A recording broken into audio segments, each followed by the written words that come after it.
that sounds like classic Genesis. Why, hello there, my name is Spencer. Let's talk Paperboy.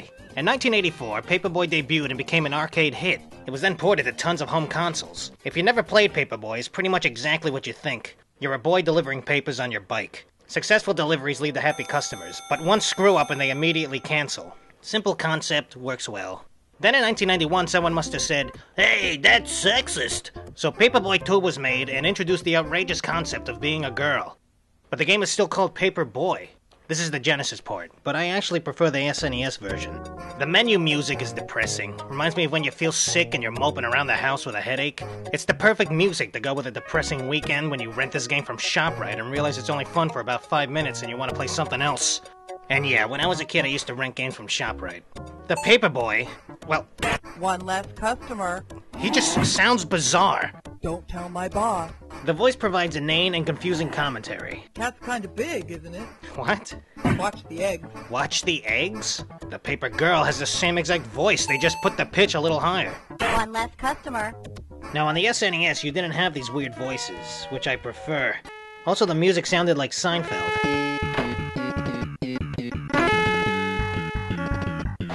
This game is violent. Watch now as I end an innocent man's life as he works in his car. This guy has to be dead, right? A car just fell on him and crushed his torso. He's writhing in agony. Oh, enjoying the day, Grandpa? Oh, having a nice brunch, I see. Oh, whatever. This kid's a menace. It's like a Batman villain. I need glasses.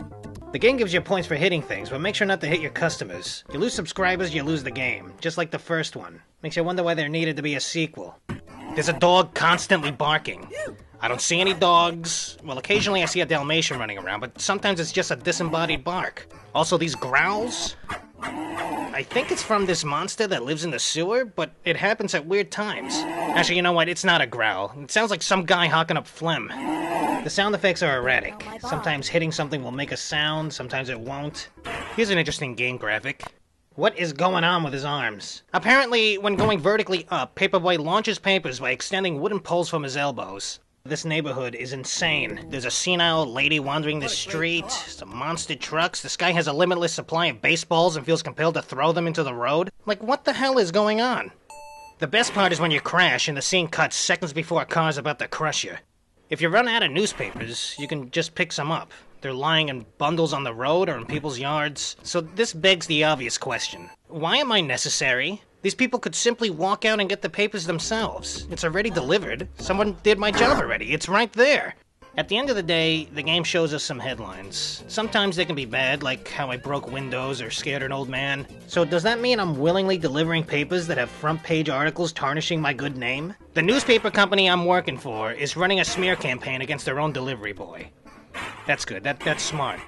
At the end of the route, you're suddenly thrust into some sort of bike competition. You're given unlimited papers and you can jump ramps and hit targets. Once completed, it appears a crowd has gathered to mercilessly beat the crap out of you for being a nuisance. But the scene cuts before that can happen. There are quote-unquote difficulty settings, and by that I mean you can pick a longer street or an even longer street. I advise just doing the longest. It provides the most entertainment. To beat the game, you need to complete 7 full days. Which I ain't about to do, so just play the longest road and enjoy for what it is.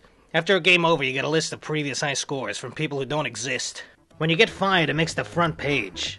That's good for the kid. Put it in the public record so society can always point it out to him and remind him he's a complete failure of a human being. Must be a very slow news day. The whole game is basically Paperboy 1, except now there's a girl and you can throw in 2 directions.